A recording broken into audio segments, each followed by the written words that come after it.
Vamos dar uma olhada aqui agora o que evangelismo envolve, vamos dizer assim. Primeiro de tudo, evangelismo envolve comunicação do evangelho da graça de Deus, certo? Então, se você vai fazer evangelismo, você tem que comunicar o evangelho da graça de Deus. Segundo, é bem mais eficaz quando é feito no poder do Espírito Santo. Eu já fiz evangelismo tanto no meu poder quanto no poder do Espírito Santo. Eu digo a vocês que é bem melhor no poder do Espírito Santo do que no meu poder, né? No meu poder, geralmente, eu saio dali convicto que eu fiz uma excelente obra de levar alguém a Jesus, e é por isso que eles vieram a crer em Cristo. E aí, muito em breve, eu descubro que realmente eu levei foi eu que levei aquela pessoa em Cristo, não foi o Espírito Santo, porque muito brevemente ela esquece de que creu em Cristo, né? Então você tem que ser guiado pelo Espírito Santo no poder dele para fazer, né? Número 3, é diretamente direcionado àqueles sem igreja ou que não conhecem a Cristo Jesus. A gente, como Igreja da Graça, vou confessar aqui uma coisa que a gente é muito culpado de fazer. A gente é mais confortável de falar sobre o mistério, as dispensações, com pessoas que são crentes, do que evangelizar. Não é? A gente gosta muito de conversar com pessoas que não creem como nós, mas já creem em Cristo como Salvador. E a gente não pode esquecer, né, que a nossa missão é evangelística. A nossa missão é evangelística. Primeiramente, a nossa missão aqui é de falar a pessoas que não creem em Cristo ainda. Número 4, é centralizada em necessidades e fala às pessoas em seu ponto de necessidade. Quando você evangeliza alguém, certo? Você tem que lembrar que o evangelho é a solução para todos os problemas. Você crê nisso? Você crê nisso? Amém. Você crê que não há um problema que o evangelho não soluciona? Eu creio. E se você não for evangelizar com esse tipo de perspectiva, certo? Você, com certeza a pessoa vai perceber que esse seu evangelho aí é meio fajuto. Então, para que você tenha essa consciência e que você saiba que o evangelho é a solução para todos os problemas, você tem que ter que experimentar do evangelho na sua vida. O grande problema na área de evangelismo também é que a gente quer falar de algo do qual não é uma realidade na nossa própria vida. E quando algo não é uma realidade na nossa própria vida, é como eu quando era vendedor de carro importado. Você sabe quantos carros importados eu já tive? Nenhum. E eu vendia carro importado. Eu fui um bom vendedor de carro importado.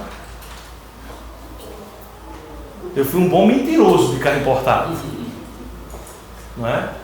Eu falava de coisas que eu jamais usei no carro. Mas eu falava com tanta convicção que parecia que eu vivia num carro daquele. Você vai fazer isso como vendedor de carro, mas você não vai conseguir fazer isso como alguém que compartilha o evangelho. Você tem que compartilhar o evangelho da perspectiva de quem experimentou o evangelho e de quem experimenta o evangelho na vida. Se você visita um casal do qual você conhece, eles têm problemas de relacionamento, certo? Você sabe como é que o evangelho vai ser poderoso na vida deles? Quando eles perceberem que esse evangelho que você está falando, que é capaz de solucionar o problema deles de casamento, certo? É também capaz, eles já viram que isso soluciona o problema de casamento de vocês. Seus problemas. Se o evangelho não é realidade na sua vida, certo? Você vai ser vendedor de carro importado sem nunca ter tido um. Fica difícil convencer alguém de algo do qual você não experimentou e não experimenta na sua vida diariamente. Quinta coisa que evangelismo envolve é que procura conversões como seu objetivo. Você quer ver pessoas vindo a Cristo. É o que faz evangelismo dar certo. Você já notou que muitas vezes a gente se reúne quando a gente cria coragem, para sair distribuir uns folhetos na vizinhança com grupos da igreja. E aí a gente ora a seguinte oração: Senhor, a gente está saindo agora para compartilhar o Evangelho com as pessoas, mesmo que a gente não traga ninguém, mesmo que ninguém se converta, Deus, que a gente possa saber que a gente está fazendo a coisa certa. Você acabou de fazer a coisa errada. Você orou uma oração de fracasso evangelístico. Você está contando que ninguém vai crer. Então, eu quero saber quantas vezes um pedreiro levantou uma parede, quando olhou para uma parede que não existia e disse: eu não vou conseguir fazer. Eu vou começar a botar tijolo aí, mas eu não vou conseguir fazer. Quantos já levantaram parede assim? Nenhum. Então, quando você sai para falar do Evangelho, você tem que ter a convicção que ele é poder para aquele que vem crer. E que vai ter gente que vai crer. Senão, o que é que você vai estar fazendo? Por isso que estamos aqui ainda. Entendeu? Aqui, vocês já tiveram algum vendedor de máquina, filtro de ozônio, de água? Teve uma época no Nordeste que era um monte de gente lá vendendo, filtro de água Europa. Europa aí. Não é? Filtro de água Europa. E eu fui um dos vendedores de filtro de água Europa. Já foi de tudo também, né? Já. Não é? Entendeu tudo? Isso. E eu me lembro que a gente de vez em quando tinha novas turmas e aí eles chamavam a gente para ajudar, né, no treinamento na rua de outros caras que estavam entrando agora para vender, certo? E eu basicamente sabia quem ia dar certo e quem ia dar errado naquilo ali. O cara que não acreditava que ia vender, não ia vender. Certo? Talvez desse sorte de vender um. Mas o cara que acreditava que ia vender, vendia aquele filtro para muita gente. Aí quando chega no Evangelho, a gente não acredita que ninguém vai crer. Então me diga como é que você vai levar alguém a Jesus dessa forma. Não vai acontecer. Não vai acontecer. Se você acha que é um grupo seletivo que já creu, mas você só vai fazer porque Deus mandou, não vai dar certo. Você tem que crer que o Evangelho é o poder a todo que crê. E tem gente aí fora, né, que vai crer. Então, dessa perspectiva você tem que funcionar. Vamos lá agora para o evangelismo de progressão, certo? Página 68, né? Você tem aí, certo, alguns quadradinhos que representam aí esses tipos de evangelismo e aqui as pessoas que foram direcionadas, tá? E o evangelismo de progressão é que toda a igreja local deve ter maneiras eficazes de mover pessoas do estágio de crença para se tornarem discípulos. Certo? Você crer não é o suficiente, você tem que se aprofundar em discipular essas pessoas. Então esse processo é também conhecido como solidificar crentes na fé. Muitas vezes a gente fala sobre isso. Então ajudar pessoas a conhecerem a sua identidade em Cristo e agirem de acordo com ela. Tá? Então você vê aí que o evangelismo de progressão leva as pessoas a se aprofundarem. Se eu perguntasse a você o que é um discípulo, o que você me diria? O que é um discípulo? Um quê? Um aprendiz, um seguidor, né? Certo? Então, e esse é um discípulo. Agora, o que é discipulado? Que uma pessoa... Discipulado não é nada mais, nada menos do que um processo de tornar alguém um discípulo. Né? Esse é o processo de se fazer discípulo. Então, o discipulado ele é um processo para trazer alguém do estágio de crença ao estágio de seguidor. Então, você não conhece muitas pessoas que já fizeram profissão à fé, mas largaram a igreja? São pessoas que talvez chegaram a ter o conhecimento da verdade, mas nunca abraçaram a verdade. O discípulo ele abraça a verdade.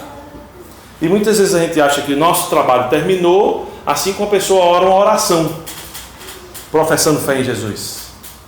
É ótimo que ela fez isso, mas eu tenho que me aprofundar e levar ela a ser um discípulo. Certo? Por isso que eu faço, por exemplo, discipulado com esses 3 camaradas lá que creram em Cristo, no Recife. Porque eu quero que eles saiam da crença para serem seguidores. A gente tem que lembrar que esse processo deve existir. Paulo usou o termo discípulo. Se você for lá em Atos 11, versículo 26, quem achar e puder ler para a gente, eu agradeço. Tendo encontrado, levou para Antioquia. E por todo um ano se reuniram naquela igreja e ensinaram numerosa multidão. Em Antioquia foram discípulos pela primeira vez chamados cristãos. Então, Paulo, né, usou o termo discípulo também. Certo? Então, discípulo é um termo bíblico. Se você abrir em Efésios 4, versículos de 14 a 15, mais alguém aí que puder ler para a gente, eu agradeço. Para que não mais sejamos como meninos, agitados de um lado para o outro e levados ao redor por todo vento de doutrina, pela artimanha dos homens, pela astúcia com que induzem ao erro. Mas, seguindo a verdade em amor, cresçamos em tudo naquele que é a cabeça, Cristo. O que é isso que está sendo descrito aqui no versículo 14 e 15 de Efésios 4? Um processo de um discipulado. É um processo de um discipulado. Nada mais, nada menos. Você já perdeu peso em simplesmente acreditar que a dieta é boa? Não, né? Certo? Você tem que se comprometer ao processo de perder o peso. Da mesma forma, em relação ao discipulado. Bom, agora que você creu, certo? Vamos aprofundar você em seguir, em crescer em Cristo Jesus. Então, vamos lá dar uma olhada aqui em sintomas de uma era, observados aqui pelo McIntosh e Martin. Eu falei desse livro que eles escreveram no início ontem, certo? E eles vão ser aqui falar alguns sintomas, porque que discipulado hoje em dia não é mais feito. Certo? Quando eu me converti em 1993, o termo discipulado era muito usado. Hoje em dia não é mais usado. Pouquíssimas igrejas estão usando o termo discipulado. E eu me lembro que discipulado era uma coisa meio que automática. Creio em Cristo, discipulado. Creio em Cristo, discipulado. Hoje em dia ninguém fala mais sobre isso. Certo? E a gente está vivendo nessa era que tem alguns sintomas devido ao discipulado ter perdido a sua evidência dentro das igrejas locais. Primeiro dos sintomas é que o chamado para fazer discípulos não é mais uma prioridade. Hoje em dia as igrejas estão mais preocupadas, com a teologia baseada em, vamos dizer aí, necessidades emocionais das pessoas, do que enfatizar a saúde espiritual das pessoas. A gente não mais ensina a Bíblia para a saúde espiritual. A gente ensina a Bíblia para coaching. Tem até um termo agora aí, A verdade é que hoje em dia tem treinamentos para pastores, que é mais treinamento para o pastor ser um coach do que um pastor. Então eu vou dar a vocês aí passos de como ser bem-sucedidos no que vocês venham fazer.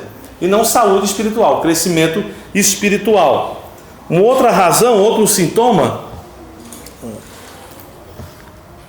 é que mais afirmação é dada a eventos do que a pessoas que servem. Você mais se concentra nos eventos que você faz como igreja do que quantas pessoas estão realmente se desenvolvendo aqui em serviço dentro da nossa igreja e também estão servindo até fora da igreja durante a semana. Então a gente tem muito essa questão do evento, Muita igreja hoje sendo direcionada por evento. Se você virar a sua página aí, tem um terceiro sintoma, em relação porque o discipulado tem chegado ao descaso, é que acompanhamento tem se tornado rapidamente uma arte perdida. Traz um monte de gente para um culto, beleza?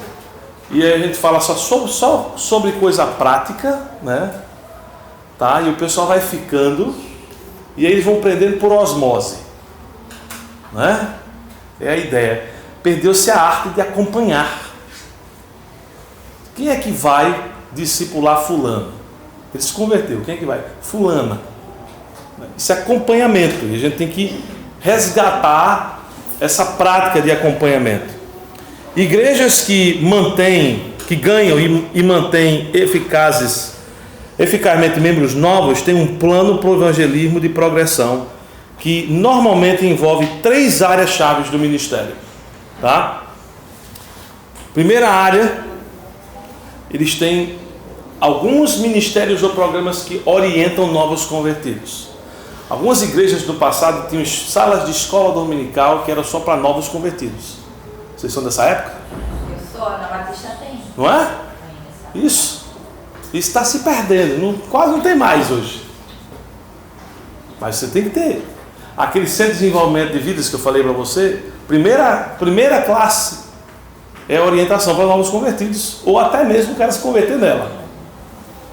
Tem que ter esse projeto aí, certo? E é uma maneira de você apresentar e enraizar novos convertidos. É crucial que novos convertidos sejam enxertados na família e igreja e fundamentados em sua nova fé. Então você pode fazer isso numa classe que você venha criar, você pode oferecer essa classe com certa periodicidade. Agora está aqui um negócio que eu quero falar para vocês. Você sabe por que a gente não tem classe de novos convertidos mais?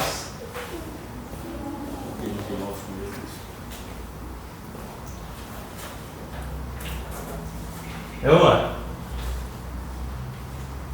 Não tem novo convertido, como é que a gente vai discipular convertido que não tem?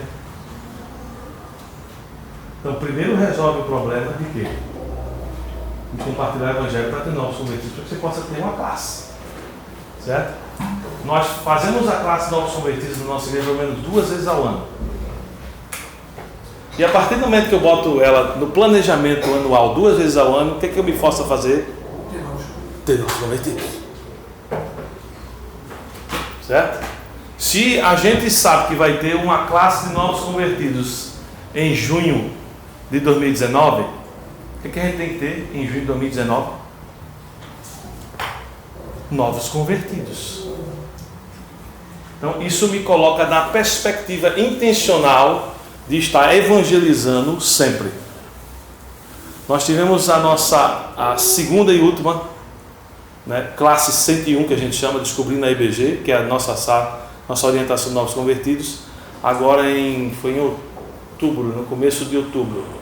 A gente faz ela em 2 quartas-feiras à noite, certo? São 6 horas. Tivemos 13 pessoas.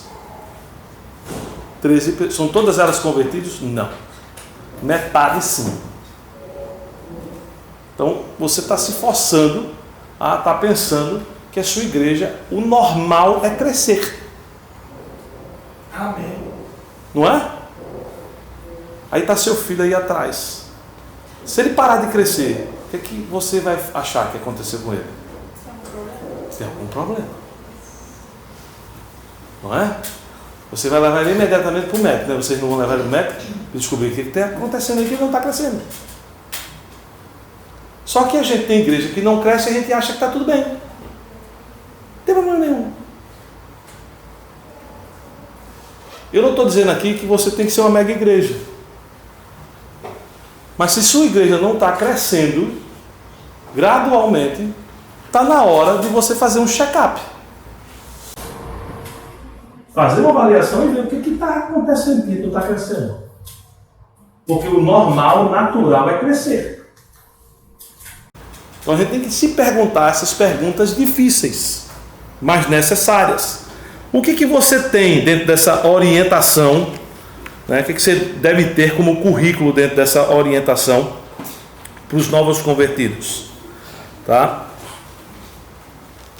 Você pode abordar áreas como, por exemplo,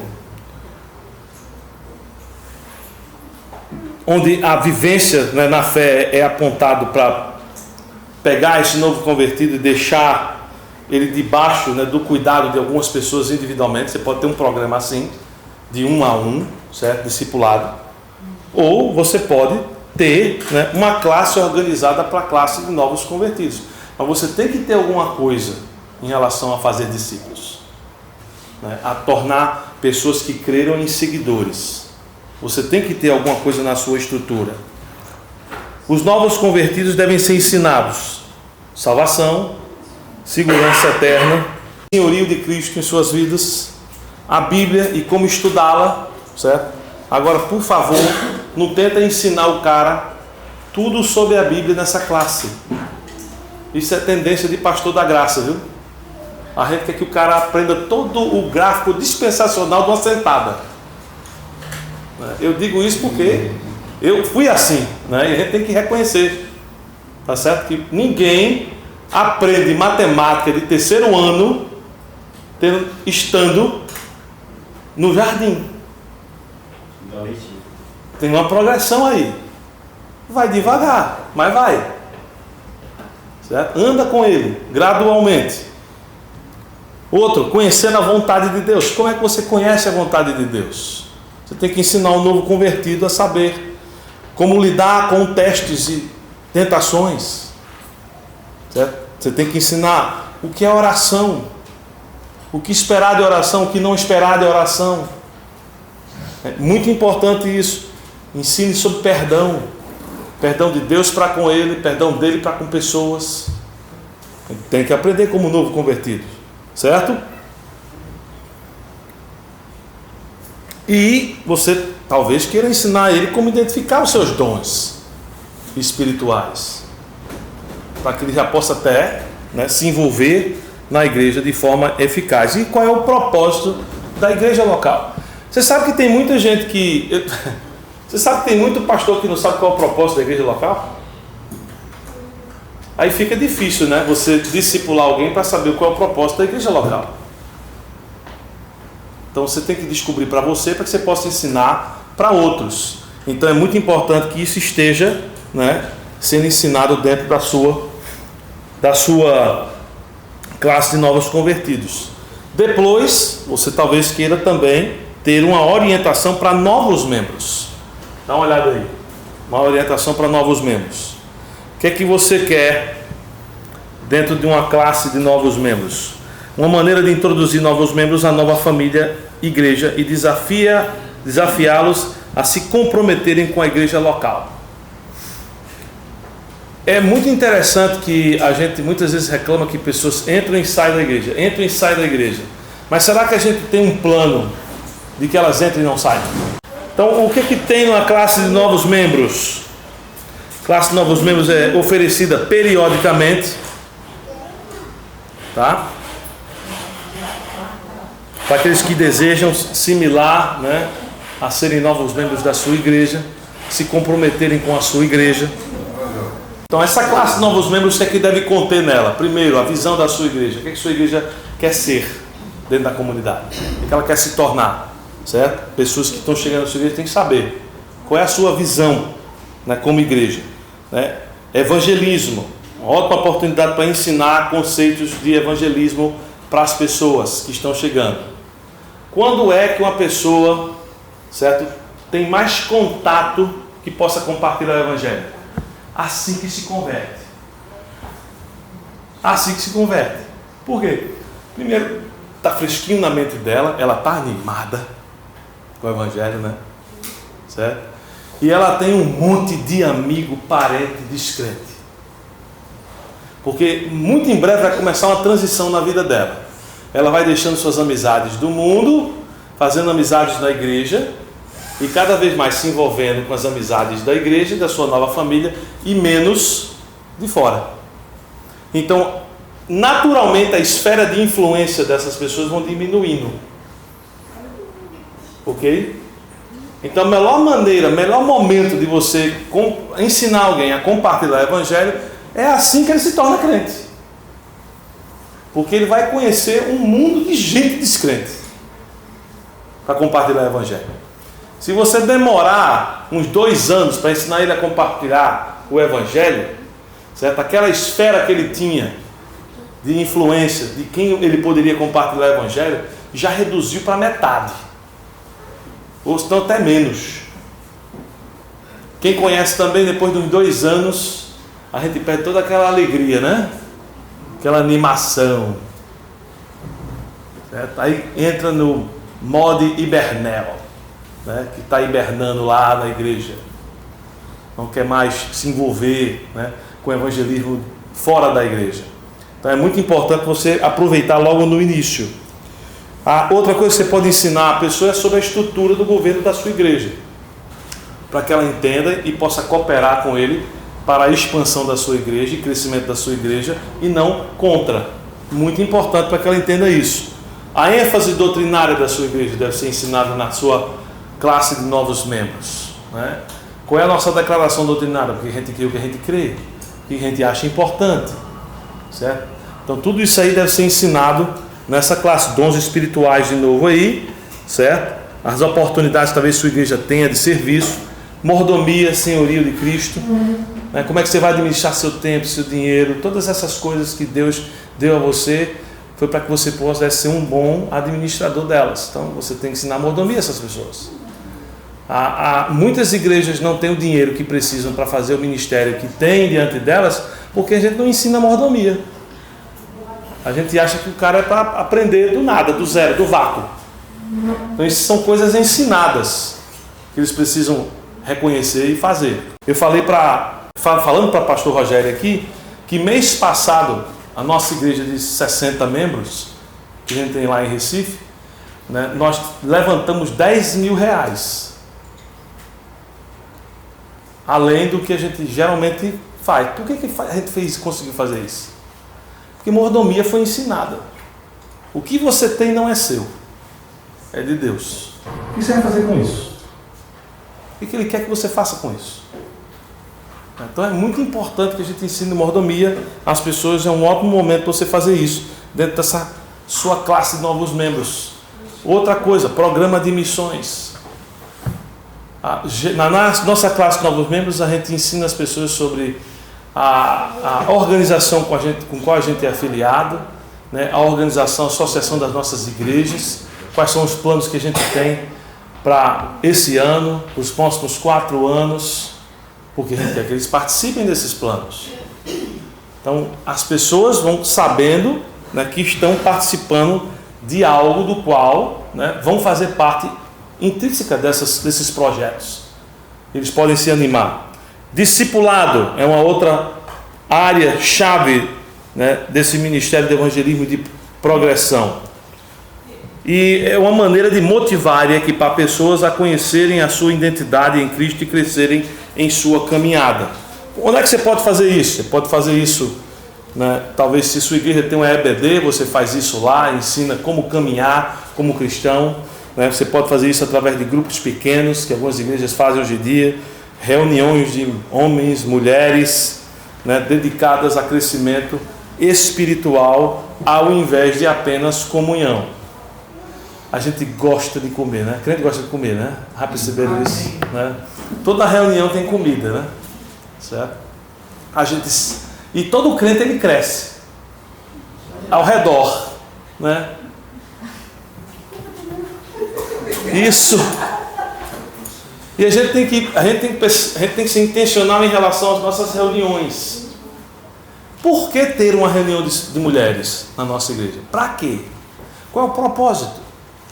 Você já parou para pensar que toda reunião na sua igreja tem que ter um propósito específico? Muitas vezes você sabe o que acontece? A gente tem um monte de reunião que faz a mesma coisa das outras reuniões. Como é que a sua reunião de mulheres vai ser diferente do seu culto no domingo? O que é que a sua reunião de mulheres vai alcançar que o seu culto domingo já não está alcançando para com as mulheres? Pode fazer a mesma pergunta em relação aos homens. O que é que a reunião de homens está alcançando que o culto do domingo não faz? A EBD não faz? Um grupo, seja lá, de grupo pequeno não faz? Você tem que ter reuniões que faz sentido dentro da sua igreja. Então, que alcançam objetivos específicos, que talvez as outras reuniões não estão alcançando. Então você tem que lembrar disso, certo? No culto de domingo das nossas igrejas, lá a gente conta que a gente vai ter visitante, não é não, Lucas?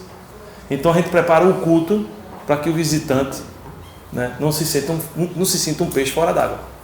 Então a gente tem que cuidar com o linguajar que a gente usa, tá? A gente não vai usar de jargão cristão, ou vai tentar diminuir esses jargões cristãos. explicar mais do que, por exemplo, um exemplo disso. Em vez de eu falar justificação, eu explico o que justificação é. É muito melhor porque o cara nunca ouviu a palavra justificação na vida dele.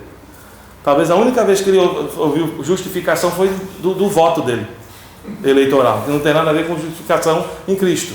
Então, se eu não explico num culto sobre o que é justificação, o cara vai ficar um peixe fora d'água, ele não vai entender. Eu estou falando uma língua estranha para ele não está entendendo o que está acontecendo ali. E a gente tem que treinar todo mundo que faz parte da liturgia da nossa igreja a pensar. Tem visitante aqui. E o que você faz quando você prepara todo mundo a ter esse tipo de atitude e perspectiva? Você prepara a igreja a fazer o que no domingo? Trazer visitante. Convidar. A pessoa sabe. Eu posso levar uma pessoa para o culto no domingo porque ela não vai sentir um peixe fora d'água. Agora, tem reuniões que você pode fazer só para crente. Não tem problema você fazer isso. Você tem que lembrar qual é o objetivo dessas reuniões, desses ministérios e programas que você tem dentro da igreja, para que você faça eles no seu devido tempo. Agora, estes grupos devem enfatizar, quando você está tentando fazer discipulado, certo? Primeiro, uma fome de Deus, né? Da palavra de Deus, que diga, uma fome da palavra de Deus, desenvolvendo um tempo consistente e auto-aplicado de estudo sistemático. Você tem algum programa na sua igreja ou classes que ensinam pessoas a terem devocionais? Muito importante. Hábitos saudáveis do cristão. Oração, memorização das escrituras, leitura da palavra, aplicação da palavra na vida todos os dias. Isso são desenvolvimento de hábitos saudáveis básicos. Você tem um programa ou uma classe na sua igreja que faz isso de maneira periódica. De novo aí, lembrando, certo? Para que eu possa ensinar alguém essas coisas, eu tenho que ter novos o quê? Convertidos. Se eu não tenho, eu vou ensinar isso a todo mundo que já sabe? Não tem porquê, não é? Uma outra coisa muito interessante que você deve perceber, nunca presuma só porque alguém veio de uma outra igreja que ele sabe o que é isso. Tá? Tem algumas pessoas lá na nossa igreja que vieram de outras igrejas, nunca foram ensinadas como abrir a Bíblia e fazer uma devocional. Nunca fizeram na vida deles. Uma coisa interessante que você vai perceber é que a grande maioria das pessoas que se dizem cristãos não leem a Bíblia todo dia. É verdade ou não é? A maioria. Então você tem que desenvolver um discípulo ensinando que a palavra na vida dele, certo? Tem que ser parte da vida dele diária. Então você precisa ensinar ele de ter uma fome da palavra de Deus. E a maneira que você ensina a pessoa a ter uma fome da palavra de Deus, certo? É ensinando ele a ser consistente com a palavra de Deus e se expor na palavra de Deus. Uma outra coisa que deve ser enfatizada, né, no discipulado é um desejo de intimidade com Deus. Um desejo, um momento que você ora e medita na palavra de Deus. Eu sempre ensino aos novos convertidos que quando eu oro, eu falo com Deus. Quando eu leio a palavra, Deus fala comigo. E o que é que você faz quando a pessoa fala com você? Você processa, né? Não é? Você não processa na sua cabeça primeiro o que ela está falando? Para que você possa fazer o quê? Responder, né? Ter um diálogo, né? Muita gente lê a palavra de Deus como se fosse o quê? Um monólogo. A gente lê e não processa. E a gente tem que ensinar as pessoas que a palavra de Deus é Deus falando a elas naquele momento. Então você tem que processar. O que Deus quer falar para você? O que Ele tem para você hoje? Quais são algumas áreas que Ele está tentando mexer na sua vida? Isso é você processando, meditando sobre a palavra de Deus. Você tem que ensinar a pessoa a processar a palavra de Deus. E a oração, ao invés de ser uma lista de desejos, que geralmente é assim que a gente ora, né? Deus me dá isso, né? Que seja a resposta pelo que Deus falou. Eu ensino isso a jovens da seguinte forma: se eu chegasse para você e dissesse bom dia e você me respondesse Guaraná, fazia sentido? Não. Mas é interessante que muitas vezes a gente se relaciona diariamente com Deus assim. A gente lê a palavra, Deus acabou de falar. E o que a gente faz? A gente vai para a nossa lista de desejos. É como se Deus estivesse falando, bom dia. E eu falando para ele, Guaraná. Não tem nada a ver uma coisa com a outra. Então a gente tem que ensinar pessoas a processarem a palavra de Deus. Uma outra coisa que deve enfatizar esse discipulado é que deve cobrir os fundamentos da fé e até mesmo habilidades evangelísticas. Sempre que eu me reúno com esses homens, eu pergunto a eles, o que Deus falou a você essa semana? Eu forço eles a processar a palavra de Deus. O que Deus tem falado a você essa semana? Quais foram as oportunidades que Deus deu a você para você compartilhar a tua nova fé com alguém? O que eu estou fazendo? Eu estou estimulando habilidades evangelísticas. A gente tem sempre que fazer isso parte do discipulado, tá? Progredir em nossa fé requer, vamos lá? Salvação, acompanhamento, compromisso com o corpo e crescimento em Cristo. São esses 4 estágios aí, certo? Que você tem que progredir. Você tem isso aí, do qual você tem que levar as pessoas a fazerem essa progressão. Primeiro, crer em Cristo como Salvador, e as pessoas só vão crer em Cristo, né, se estiverem ouvindo o Evangelho. Vão ouvir de quem? De das pessoas da sua igreja, certo? Não vão ouvir de forma no vácuo. Depois que creem, você tem que acompanhar. Você não jamais teria, eu falei ontem, né? Você jamais teria um bebê, né? Oh, que coisa linda e tal. Agora vai colocar a tua fralda só, né? Vai te dar de mamar. Não. Você vai acompanhar aquela criança até ele estar numa vida adulta ou ir aprendendo como tomar conta de si. Da mesma forma, é uma pessoa nova na fé. Você, como igreja, tem que cuidar dele e o desafiá-lo a amadurecer. Então tem que ter esse acompanhamento. Depois você tem que pedir um compromisso com o corpo, que é o quê? Você agora se torna um discipulador. Você espera que o seu filho tenha a família dele um dia, líder netos. Eu já disse a todos os meus filhos, é bom que você faça. Eu quero meus netos.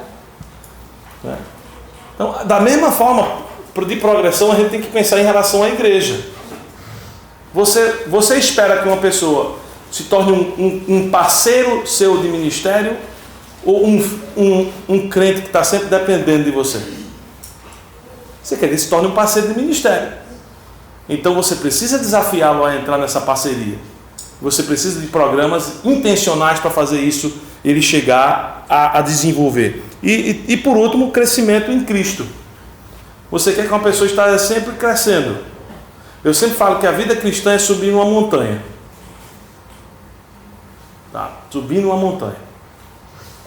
Se você parar por muito tempo, você vai olhar para baixo, e é mais fácil descer do que fazer o quê?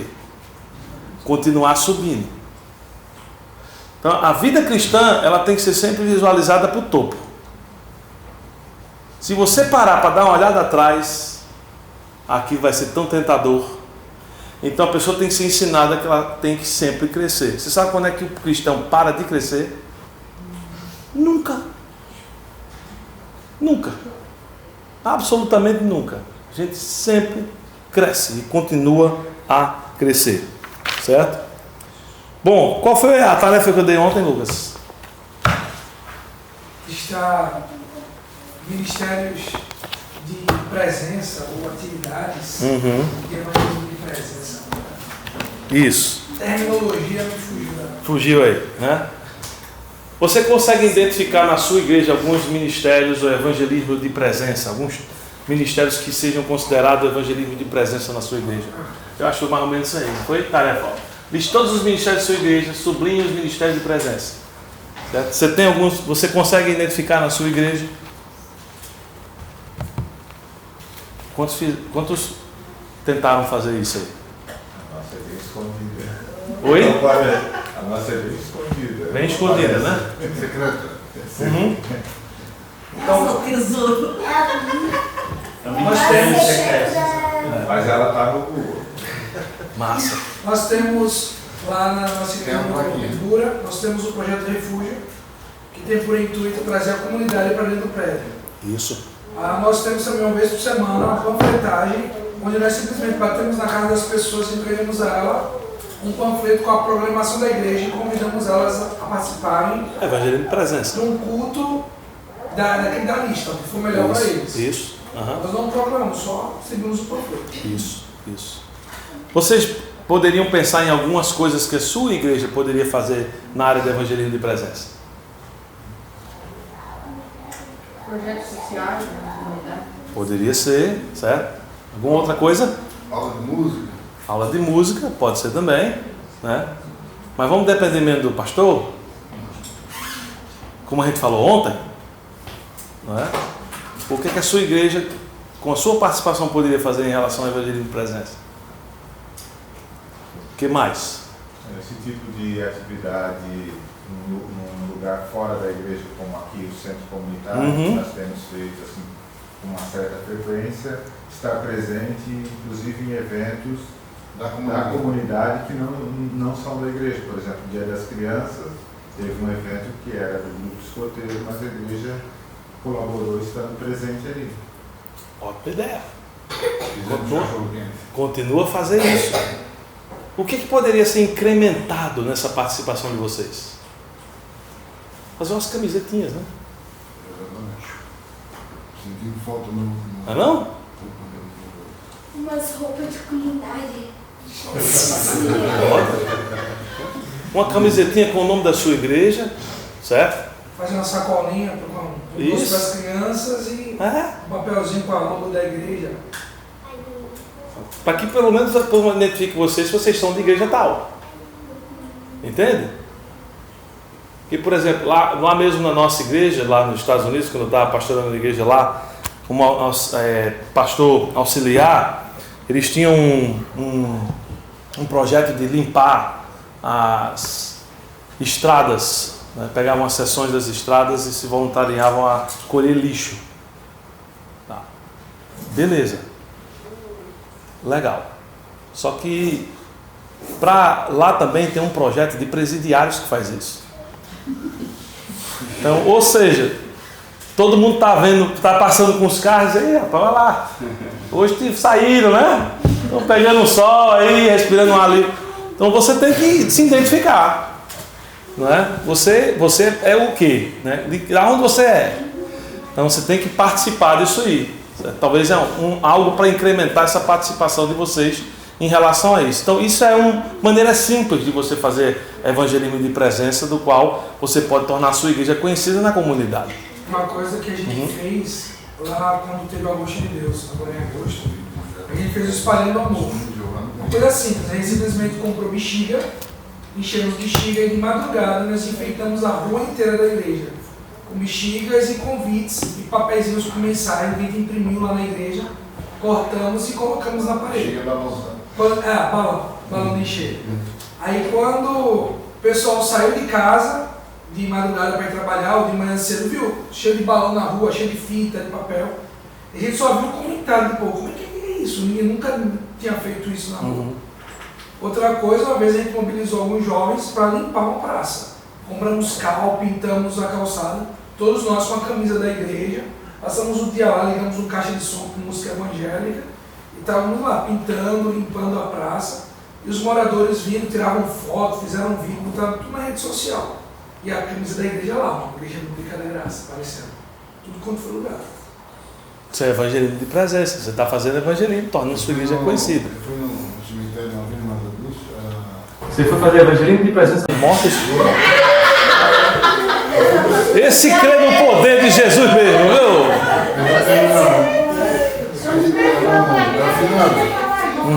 Nós não éramos crentes. Sim. Aí cheguei lá, tinha um pessoal jovem da igreja, eu acho que. Não sei se é aquela, não sei aquela daqui. E eles estavam assim, ó, com a camiseta, e disseram, posso dar um abraço? Certo. Chegava, a igreja chegava e abraçava as pessoas. E ele comoveu muita gente. Sim. Muito. Principalmente você acabou de perder alguém, né? Você acabou de perder alguém, tem gente que tem pouquíssimo familiar, né? Tá? Então, uma coisa muito importante isso aí. No dia das crianças aqui do Cachorro Quente, o pessoal que estava ali na sala da saúde, tinha lá, você quer um abraço, me dá um abraço, elas só vão lá identificar isso. Simples maneiras de você fazer evangelismo. E já que lá no Rio, na nossa igreja, nós comprávamos água mineral. Sim. Íamos para o sinal de trânsito e entregávamos como é muito quente. Então tinha aceitação boa, justo com uma faixa imensa. Sim. E aí, enquanto o senhor estava fechado, nós distribuímos água, né? Isso. E falávamos ali rapidinho do pão frito mais a água. Certo. E isso aí era um trabalho bem legal que a gente fazia, além das quentinhas à noite, que a gente sempre levava uma mensagem junto com as quentinhas para as pessoas necessitadas. Excelente. Evangelismo de presença. Fácil fazer. Agora tem uma outra tarefa para vocês. Certo? Eu quero que vocês listem pelo menos 2 pessoas. E amanhã tragam para mim. Que vocês intencionalmente vão buscar compartilhar o evangelho com elas. Vão orar por elas e compartilhar o evangelho com elas. 2 pessoas. É a sua tarefa para amanhã. Trazer o nome dessas 2 pessoas. Ok? Vamos concluir aí com oração?